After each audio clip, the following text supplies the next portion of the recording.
अपने हाथों को उठाओ, इस एरिया, इस देश, इस स्टेट की बेदारी के लिए अपने हाथों को उठाओ। खुदावंद की आत्मा को बोलो, परमेश्वर तेरी बेदारी यहां पे आए, इस शहर में, इस स्टेट में, इस देश में। अपने हाथों को उठा के मांगो, खुदावंद की बेदारी का आत्मा एक एक जन को छुए, विश्वासियों को, नॉन बिलीवर्स को, पास्टर्स को, मिनिस्ट्रीज को। खुदावंद तेरा बेदारी का आत्मा छुए स्टेट को, देश को, इस शहर को। खुदावंद जितने विश्वासी यहां मौजूद है, तेरा बेदारी का आत्मा टच करे, एक एक जन को रूहों को बचाने के लिए इस्तेमाल करे। खुदावंद अपने हाथों को उठाओ और ऊंची आवाज में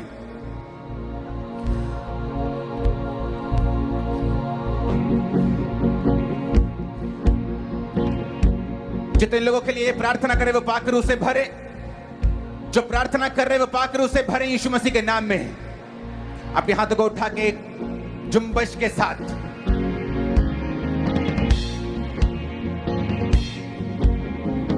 खुदावंद की अग्नि उतरे, खुदावंद की आग उतरे, एक एक जन बेदार हो। खुदावंद बैक स्लाइडेड लोगों के लिए प्रार्थना करते हैं, जितने लोग तुझसे दूर हट गए तेरा आत्मा उनको छुए और वापस लेके आए। नशे वालों के लिए प्रार्थना करते हैं, खुदावंद तेरी बेदारी में, खुदावंद उस लास्ट कटनी में वो इस प्लान का हिस्सा हो। अपने हाथों को उठाओ, अपने परिवारों के लिए टच करो उन्हें पवित्र परमेश्वर की आत्मा के साथ, छुओ उन्हें, छुओ उन्हें, टच करो। खुदावंद तेरी बेदारी उन पे उतरे राइट नाउ, चर्चिस के अंदर, मोहल्लों के अंदर, शहरों के अंदर।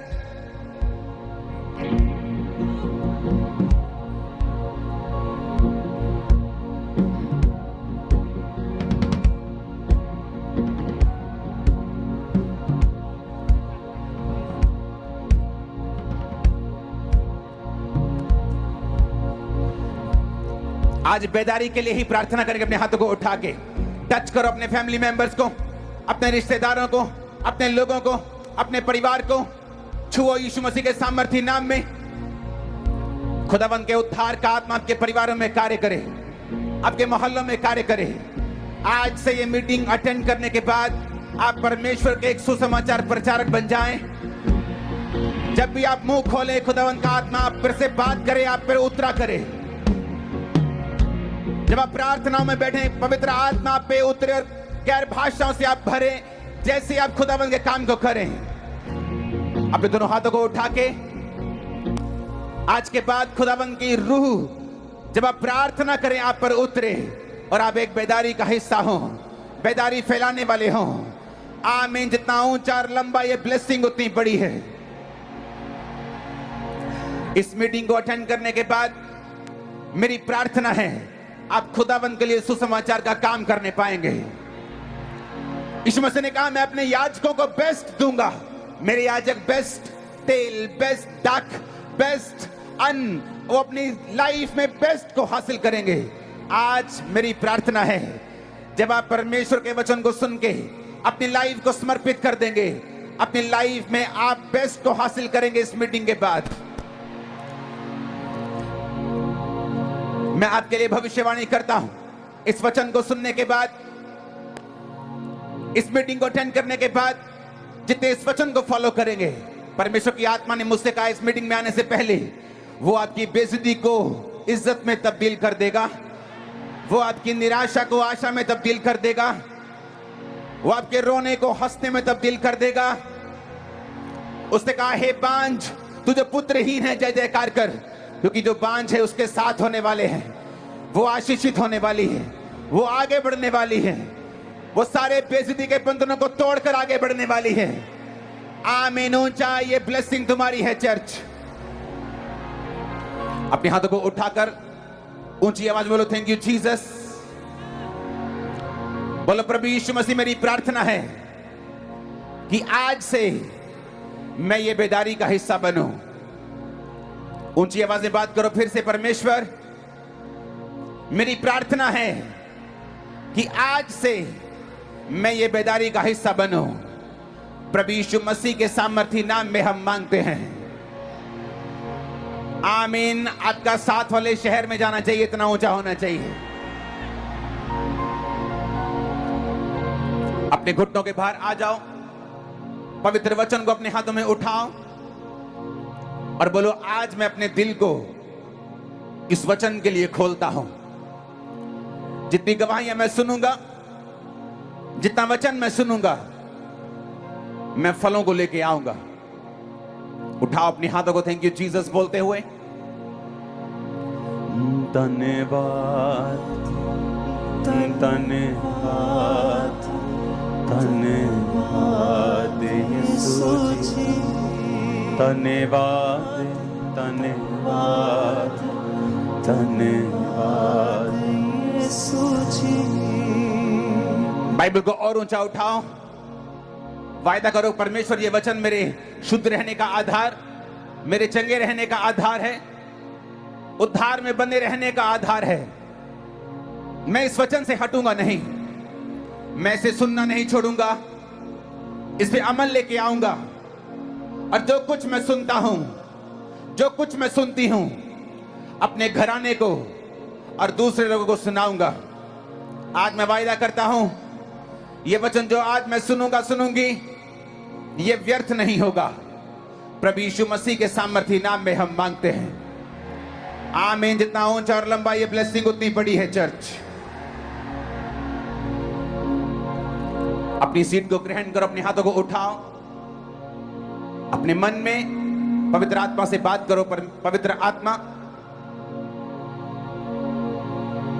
मेरे परमेश्वर, आज जो गवाही मैं सुनूंगा, जो वचन मैं सुनूंगा, मैं तुझे निराश नहीं करूंगा और उस वचन के ऊपर मैं अमल लाऊंगा, उसे मानूंगा। मांगो अपने हाथों को उठा के। ये वचन शुरू होने से पहले, टेस्टिमनी शुरू होने से पहले, आपकी स्पिरिट पूरी तरह से तैयार हो सुनने के लिए, समझने के लिए और ग्रहण करने के लिए।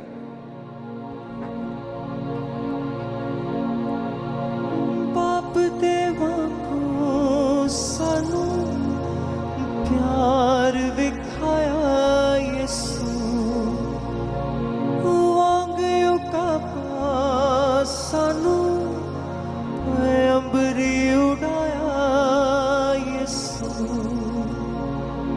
उड़ना सिखाण लई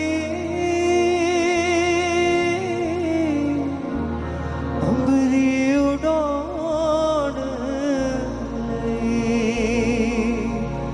धन्यवाद, धन्यवाद, धन्यवाद यीशु जी, धन्यवाद, धन्यवाद, धन्यवाद यीशु जी। मैनू बचाउण लई खोल बुलाउण लई, मैनू बचाउण लई खोल बुलाउण लई। धन्यवाद, धन्यवाद, धन्यवाद यीशु जी। आज आपका ये गवाही को सुनना, इस वचन को सुनना, आपके और आपके परिवार की बरकत का कारण हो प्रभु यीशु मसीह के सामर्थी नाम में। एक बार जोर से हालेलुया बोलो। स्वागत है खुदाबंद की प्रेजेंस में।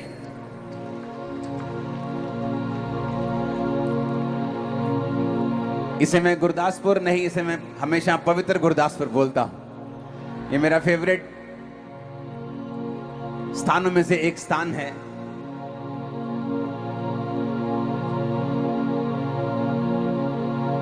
यहां मैं क्रूसेड करने कभी कभी आता हूं। ब्रांच भी यहां पे है गुरदासपुर में, बटाला में।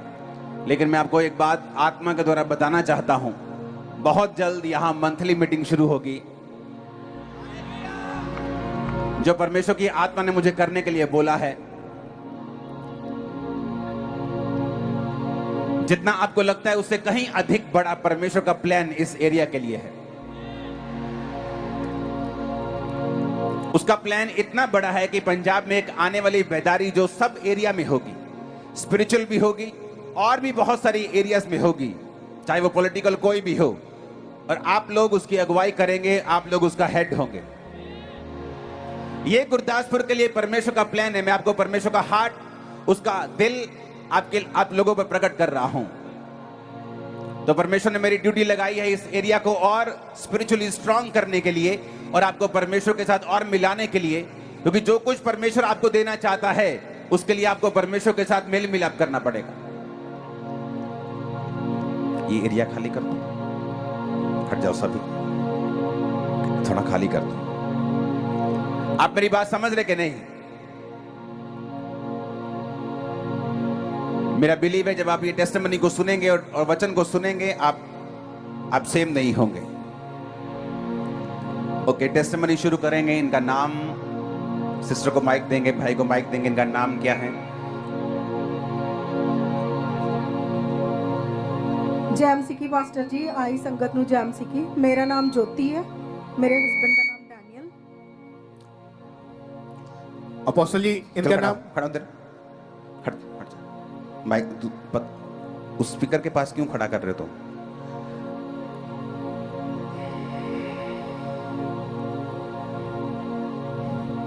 अपोस्टल जी, इस बहन का नाम ज्योति है और ये ओके, आपके हस्बैंड का नाम? डैनियल। आप यहीं के रहने वाले हैं? पास ही है, बब्बे वाले गांव, 4 किलोमीटर इधर से। ओके, टेस्टिमनी देंगे इनकी। अपोस्टल जी, इनकी मैरिज जनवरी 2005 में हुई और इनकी मैरिज के बाद से ही इस बहन के ऊपर और इनके पति दोनों के ऊपर ये दुष्ट आत्मा के अटैक होने शुरू हो गए थे। उसके बाद जब भी ये प्रेगनेंसी टेस्ट करते थे, हमेशा इनका जो टेस्ट था बहन का नेगेटिव आता था, और जब ये अटैक इतना ज्यादा बढ़ने लगे तो इनको कोई रास्ता नजर नहीं आ रहा था। सपनों में गंदा पानी, सांप, सड़े हुए फल, ऐसी चीजें नजर आती थी। और जब भी इनको जो पीरियड आते थे वो धीरे धीरे करके इरेगुलर हो गए और इनको बच्चा होने की जो आस थी वो पूरी तरह से खत्म हो चुकी थी, क्योंकि इनके जो पीरियड्स थे वो पूरी तरह से मिस हो चुके थे। बेबी कंसीव करने के बारे में जब भी सोचते थे, और 2007 में इन्होंने डॉक्टर को चेक करवाया, स्कैनिंग हुई, डॉक्टर ने बताया कि यूट्रस में राइट और लेफ्ट ओवरी में 2 मांस वाली रसौलियां और पानी वाली मल्टीपल रसौलियां है। ऑपरेशन के लिए डॉक्टर ने बोल दिया और इन्होंने 2007 में ऑपरेशन भी करवा लिया, लेकिन ऑपरेशन करवाने के बावजूद भी ये बहन को बेबी कंसीव हो ही नहीं पा रहा था। फिर 2010 में इन्होंने दूसरे डॉक्टर के पास जाना शुरू किया, इनकी फिर से स्कैनिंग हुई और डॉक्टर ने इस बार फिर चेक किया, बताया कि राइट और लेफ्ट दोनों ओवरीज में मल्टीपल रसौलियां पानी वाली, मांस वाली बन चुकी हैं, और लगातार मेडिसिन खाई 8 साल पर कोई रिजल्ट इनको नहीं मिला। इस कारण ओके, आपने कहा कि आपको गंदे सपने आते थे। जी पापा। आपको दुष्ट आत्मा अटैक करता था। हाँ जी। आप दोनों को ही? नहीं, इनको? हाँ जी। ओके, आप क्रिश्चियन थे, प्रभु में थे? हाँ जी, हाँ जी। तब भी शैतान जो आपको अटैक करता था। हाँ जी, तो ये हो गया स्पिरिचुअल हिस्सा। ये क्रिश्चियन लोग ये बात समझते हैं कि दुष्ट आत्मा अटैक करता है या शैतान अटैक करता है, लेकिन चलो इस हिस्से को छोड़ देते हैं उन लोगों के लिए जो यहाँ पे क्रिश्चियन नहीं है, जो इस चीज को पाखंड समझते हैं, जो इस चीज को कुछ और समझते हैं। उन लोगों के लिए हम मेडिकल लाइन पे आते हैं कि जब आप डॉक्टर के पास गए तो आपकी चेकिंग हुई तो आपके मांस वाली रसौलियां थी। हाँ जी पापा जी। दोनों ओवरीज में कहाँ पे? दोनों ओवरीज पापा जी। और मल्टीपल पानी वाली रसौलियां कहाँ थी? मल्टीपल रसौलियां पानी वाली सी, तो जड़ी दूसरी सी वो 2 सी। मांस वाली रसौलियां भी थी, मल्टीपल पानी वाली रसौलियां भी पापा थी। जी। उन्होंने कहा था अगर ये रिमूव नहीं करवाएंगे तो आपकी प्रेगनेंसी नहीं हाँ होगी। जी, उन्होंने बोलिया सी कि रिमूव कर देंगे, क्लियर कर देंगे ਅਸੀਂ ओवरीज ਤੇ कंसीविंग ਤੁਹਾਨੂੰ जल्दी हो जाएगी। ओके, 2007 में आपका ऑपरेशन हुआ। हाँ जी, हाँ जी। ऑपरेशन के बाद भी आपको कोई कंसीव नहीं हुआ? नहीं पापा जी। और फिर जब 2010 में स्कैनिंग हुई तो आपको मालूम हुआ कि अब फिर से मल्टीपल पानी वाली रसौलियां फिर से बन हाँ चुकी जी हैं। पापा जी, फिर तो रसौलियां हो चुकी सी। जब ये ऑपरेशन हुआ, ऑपरेशन कराना आसान नहीं है, आपके बेबी नहीं हो रहा था, दुष्ट आत्मा के अटैक हो रहे थे। हाँ जी। 2005 में आपकी मैरिज हुई थी। हाँ जी पापा जी। और अब 2010 आ चुका था, ऑपरेशंस हो चुके थे, कुछ भी नहीं। आपकी लाइफ कैसी थी? क्या फील होता था, क्या महसूस होता था, घर का माहौल क्या था? हाँ जी पापा जी, घर ਦਾ ਮਾਹੌਲ ਜਿਹੜਾ ਸੀ ਕਿ ਅਸੀਂ ਪਰੇਸ਼ਾਨ ਰਹਿੰਦੇ ਸੀਗੇ ਕਿ ਆਪਰੇਟ ਵੀ ਹੋ ਗਿਆ, ਉਸ ਤੋਂ ਬਾਅਦ ਵੀ ਕੋਈ ਵੀ ਮਤਲਬ ਰਿਜ਼ਲਟ ਨਹੀਂ ਆ ਰਿਹਾ ਹੈਗਾ। ਫਿਰ ਦੁਬਾਰਾ ਜਦੋਂ 2010 ਵਿੱਚ ਦੇਖਿਆ ਕਿ ਡਾਕਟਰ ਨਾਲ ਕੰਸਲਟ ਕੀਤਾ, ਫਿਰ ਓਵਰੀਜ਼ 'ਚ ਰਸੌਲੀਆਂ ਸੀ, ਫਿਰ ਅਸੀਂ ਪਰੇਸ਼ਾਨ ਹੋ ਗਏ ਕਿ ਇਹ ਤੇ ਫਿਰ ਬਣ ਚੁੱਕੀਆਂ। ਇਸ ਤਰ੍ਹਾਂ ਹੀ ਕਰਦੇ ਕਰਦੇ ਪਾਪਾ ਜੀ 5 ਤੋਂ 6 ਡਾਕਟਰ ਬਦਲੇ, ਜਿਹੜੇ ਹਮੇਸ਼ਾ ਇਹੀ ਕਹਿੰਦੇ ਸੀ ਕਿ ਰਸੌਲੀਆਂ ਹੈ। और लाइफ में क्या था? लोग जब बोलते थे बेबी क्यों नहीं हो रहा, या हाँ जी आपकी पापा जी, ਪੁੱਛਦੇ ਸੀ ਸਾਰੇ ਲੋਕੀ ਕਿ ਕਿਉਂ ਨਹੀਂ ਹੋ ਰਿਹਾ, ਕੀ ਪ੍ਰੋਬਲਮ ਹੈ ਨਾ, ਇੰਨੀ ਦੇਰ ਹੋ ਗਈ ਹੈ, ਹੋ ਜਾਣਾ ਚਾਹੀਦਾ ਹੈ, ਬੇਬੀ ਹੋਣਾ ਜ਼ਰੂਰੀ ਹੈ। ਮਤਲਬ ਸਾਨੂੰ ਪਰੇਸ਼ਾਨੀ ਲੱਗਦੀ ਸੀ ਜਦੋਂ ਕੋਈ ਪੁੱਛਦਾ ਸੀਗਾ ਇਹ ਗੱਲ। ਅਸੀਂ ਬੜੇ ਪਰੇਸ਼ਾਨ ਹੁੰਦੇ ਸੀ, ਪਰ ਜਦੋਂ ਵੀ ਮਤਲਬ ਕਹਿਣਾ ਪਰਮੇਸ਼ਵਰ ਆਪਣੇ ਮਨ 'ਚ ਕਹਿਣਾ ਕਿ ਤੂੰ ਹੀ ਮਤਲਬ ਇਹਦਾ ਹੱਲ ਕੱਢਣ ਵਾਲਾ ਹੈਗਾ ਸਾਡੇ ਵਾਸਤੇ। और लाइफ में डिस्टर्बेंस फील होती थी, क्या होता था? ਹਾਂਜੀ ਪਾਪਾ ਜੀ ਕਿ ਕਿਸ ਤਰ੍ਹਾਂ ਮਤਲਬ ਅਸੀਂ ਹਜੇ ਲਾਈਫ ਕਿਸ ਤਰ੍ਹਾਂ ਕੱਢਣੀ ਅਗਰ ਬੇਬੀ ਨਾ ਹੋਇਆ ਤੇ, ਪਹਿਲੇ ਜਦੋਂ ਅਸੀਂ ਇਸ ਚਰਚ ਨਾਲ ਨਹੀਂ ਜੁੜੇ ਹੋਏ ਸੀ। ओके, दुष्ट आत्मा ये बोलता था कि मैं तेरे कभी बेबी नहीं होने ਹਾਂਜੀ दूंगा। ਪਾਪਾ ਜੀ ਜਦੋਂ ਮਤਲਬ ਟ੍ਰੀਟਮੈਂਟ ਸ਼ੁਰੂ ਕਰਨਾ ਨਾ, ਉਦੋਂ ਸੁਪਨਾ ਆ ਜਾਣਾ ਤੇ ਕਿਸੇ ਲੇਡੀ ਦੇ ਰੂਪ ਵਿੱਚ ਉਹਨੇ ਇਹ ਬੋਲਣਾ ਕਿ ਅਸੀਂ ਬੇਬੀ ਨਹੀਂ ਹੋਣ ਦੇਣਾ, ਤੇ ਮਤਲਬ ਫਲ ਦਿਖਦੇ ਸੀ, ਫਲ ਮਤਲਬ ਕੋਈ ਦੇਣ ਲੱਗਦਾ ਤੇ ਕੋਈ ਛੀਨ ਲੈਂਦਾ ਸੀਗਾ ਮੇਰੇ ਕੋਲੋਂ, ਔਰ ਜਿਹੜੇ ਫਲ ਮੈਂ ਤੋੜਨੇ ਕਿਸੇ ਪੇੜ ਤੋਂ ਜਾਂ ਕਿੱਦਾਂ ਮੈਨੂੰ ਨਜ਼ਰ ਆਉਂਦੇ, ਜਦੋਂ ਉਹਨੂੰ ਕੱਟਣਾ ਉਹ ਸੜੇ ਹੋਏ ਹੁੰਦੇ ਸੀ, ਗੰਦਾ ਪਾਣੀ ਦਿਖਦਾ ਸੀ, ਟੁੱਟੇ ਘਰ ਦਿਖਦੇ ਸੀ, ਕੋਈ ਰਸਤਾ ਨਹੀਂ ਮਤਲਬ ਮੈਨੂੰ ਲੱਭਦਾ ਸੀਗਾ ਕਿ ਕਿਹੜਾ ਮੈਂ ਕਿੱਥੇ ਆ, ਮੈਨੂੰ ਨਹੀਂ ਸਮਝ ਆ ਰਹੀ ਸੀਗੀ ਕਿ ਕਿੱਧਰ ਜਾਣਾ, ਕੋਈ ਰਸਤਾ ਹੀ नहीं ਸੀ। आपको लोगों ने बोला नहीं सेकंड मैरिज के लिए कुछ ऐसा आपके घर में ऐसी बातें नहीं होती? नहीं नहीं, ऐसे नहीं कभी हुई। ओके, कि क्या बोलते थे घर वाले जब बेबी नहीं होता था तो? नहीं, घर वालों की तरफ से तो कोई प्रॉब्लम नहीं थी। और खुद दोस्त लोग बोलते थे क्या है, आप सोचते थे क्या, लाइफ कैसी चल रही थी, एक्सपीरियंस क्या है आपका? मतलब बेबी नहीं हो रहा, थोड़ी होती थी प्रॉब्लम कि होना चाहिए, इतनी देर हो गई, या सभी के सामने थोड़ा होता ही था कि पता नहीं क्या सोचते होंगे लोग। 18 साल आपको एक भी बार प्रेगनेंसी नहीं हुई? Not even a single time, एक बार भी आप कभी प्रेग्नेंट नहीं हुई? नहीं। चर्च के बारे में, परमेश्वर के बारे में आपको मालूम था? चर्च के बारे में कैसे पता चला आपको? ਚਰਚ ਦੇ ਬਾਰੇ ਪਾਪਾ ਜੀ ਇੱਥੇ ਮੇਰੇ ਜੇਠ ਸਿਕਿਉਰਿਟੀ ਚ ਵਾਲਟਨ ਸੀ, ਉਹ ਆਂਦੇ ਸੀ, ਉਹਨਾਂ ਨੇ ਸਾਨੂੰ ਬੋਲਿਆ ਕਿ ਇੱਥੇ ਚਰਚ ਆਇਆ ਕਰੋ ਤੁਸੀਂ ਜ਼ਰੂਰ। ਫਿਰ ਅਸੀਂ ਇੱਥੇ ਚਰਚ ਆਣਾ ਸ਼ੁਰੂ ਕੀਤਾ ਤੇ ਗਵਾਹੀਆਂ ਸੁਣਨੀਆਂ ਸ਼ੁਰੂ ਕੀਤੀਆਂ, ਤੇ ਅਸੀਂ ਕਿਹਾ ਕਿ ਹਾਂ ਨਹੀਂ, ਇੱਥੇ ਬਹੁਤ ਵੱਡੇ ਕੰਮ ਹੁੰਦੇ ਆ, ਮਤਲਬ ਇੱਥੋਂ ਸਾਨੂੰ ਜ਼ਰੂਰ ਮਤਲਬ ਬੇਬੀ ਮਿਲੇਗਾ, ਇੱਥੋਂ ਹੀ ਮਿਲਣਾ ਹੈ, ਠੀਕ ਹੈ, ਸਾਡਾ ਵਿਸ਼ਵਾਸ परमेश्वर देगा ਹਾਂਜੀ। आगे। ਹਾਂਜੀ, ਤੇ ਲਗਾਤਾਰ ਅਸੀਂ ਚਰਚ ਆਂਦੇ ਰਹੇ। ਲੋਕੀ ਸਾਨੂੰ ਮਤਲਬ ਸਾਡੇ ਫਰੈਂਡ ਸਰਕਲ ਚੋਂ ਬੋਲਦੇ ਵੀ ਸੀਗੇ ਕਿ ਤੁਸੀਂ ਇੱਥੇ ਦਿਖਾ ਲਓ, ਉੱਥੇ ਚਲੇ ਜਾਓ, ਮਤਲਬ ਪਤਾ ਕਰਵਾ ਲਓ ਕੁਝ। ਅਸੀਂ ਕਿਹਾ ਸੀ ਕਿ ਨਹੀਂ, ਅਸੀਂ ਨਹੀਂ ਜਾਣਾ ਹੈਗਾ ਕਿਤੇ ਵੀ, ਅਸੀਂ ਮਤਲਬ ਜਿਹੜਾ ਅਗਰ ਅਸੀਂ ਬੇਬੀ ਲੈਣਾ, ਅਸੀਂ ਆਪਣੇ ਰੱਬ ਦੇ ਘਰ ਦੇ ਵਿੱਚੋਂ ਹੀ ਲੈਣਾ, ਹੋਰ ਕਿਤੋਂ ਨਹੀਂ ਲੈਣਾ ਅਸੀਂ। आप ऑपरेशन करवा के देख चुके थे, डॉक्टर हाँ बदल जी। के देख चुके थे, सब कुछ हो चुका था। ਹਾਂਜੀ ਪਾਪਾ ਜੀ। और चर्च में आए, उसके बाद फिर क्या हुआ? ਚਰਚ ਜਦੋਂ ਆਏ ਅਸੀਂ ਰੈਗੂਲਰ ਆਣਾ ਸ਼ੁਰੂ ਕੀਤਾ, ਗਵਾਹੀਆਂ ਸੁਣਦੇ ਰਹੇ, ਤੁਸੀਂ ਜਿਹੜੇ ਪ੍ਰੋਫੈਟਿਕ ਵਰਡ ਦਿੰਦੇ ਸੀ ਉਹਨਾਂ ਨੂੰ ਅਸੀਂ ਰਿਸੀਵ ਕਰਦੇ ਰਹੇ। ਤੇ ਫਿਰ ਅਸੀਂ ਪਿਛਲੇ ਸਾਲ ਜਦੋਂ ਲੇ ਹੈਂਡ ਵਾਸਤੇ ਭਰਿਆ, ਸਾਡੀ ਮਤਲਬ ਸਤੰਬਰ ਦੇ ਮੰਥ ਵਿੱਚ ਲੇ ਹੈਂਡ ਵਾਸਤੇ ਅਸੀਂ ਆਏ, ਤੁਸੀਂ ਲੇ ਹੈਂਡ ਕੀਤਾ ਪਾਪਾ ਜੀ। 8 ਸਤੰਬਰ ਨੂੰ ਸਾਡਾ ਲੇ ਹੈਂਡ ਹੋਇਆ ਪਿਛਲੇ 8 सितंबर 2022 को हाँ आप जी। व्हाइट कार्ड बनवा के आए थे और ले हैंड हुआ। ਹਾਂਜੀ ਸਾਡਾ ਲੇ ਹੈਂਡ ਹੋਇਆ, ਤੇ ਉਸ ਤੋਂ ਬਾਅਦ ਮਤਲਬ ਨਵੰਬਰ ਦੇ ਮੰਥ ਵਿੱਚ ओके, जब ले हैंड आपका हुआ, क्या एक्सपीरियंस था आपका, क्या फील हुआ आपको? ਪਾਪਾ ਜੀ ਤੁਸੀਂ ਉਸ ਟਾਈਮ ਇਹ ਬੋਲਿਆ ਸੀਗਾ ਕਿ ਮੈਂ ਹੁਣ ਤੁਹਾਨੂੰ ਪ੍ਰੋਫੈਟਿਕ ਵਰਡ ਦੇਣ ਜਾ ਰਿਹਾ ਕਿ ਤੁਸੀਂ ਫ੍ਰੀ ਹੋ ਤੇ ਤੁਸੀਂ ਰਿਸੀਵ ਕਰੋ। ਜਦੋਂ ਤੁਸੀਂ ਸਾਡੇ ਵੱਲ ਆਏ, ਤੁਸੀਂ ਬੋਲਿਆ ਕਿ ਤੁਸੀਂ ਫ੍ਰੀ ਹੋ, ਤੇ ਅਸੀਂ ਬੋਲਿਆ ਅਸੀਂ ਫ੍ਰੀ ਆ, ਆਮੀਨ, ਅਸੀਂ ਫ੍ਰੀ ਆ ਇਸ ਚੀਜ਼ ਤੋਂ। ਸਾਨੂੰ ਬਹੁਤ ਮਤਲਬ ਹੁਣ ਤੇ ਬੇਬੀ ਸਾਡਾ ਹੋ ਜਾਏਗਾ। ਹਾਂਜੀ, वो हीलिंग जो लाइन है उसको हम देखेंगे फुल स्क्रीन के ऊपर, जब इन पे ले हैंड हुआ। सोना मैं देवा की मिसाल योदी, ओ बड़ा बेमिसाल जो भी हमें आज सारा ये सुदा कमाल।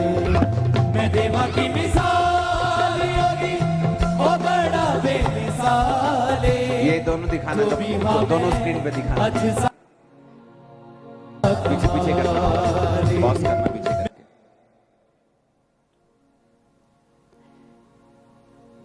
वो दोनों को जूम कर दो।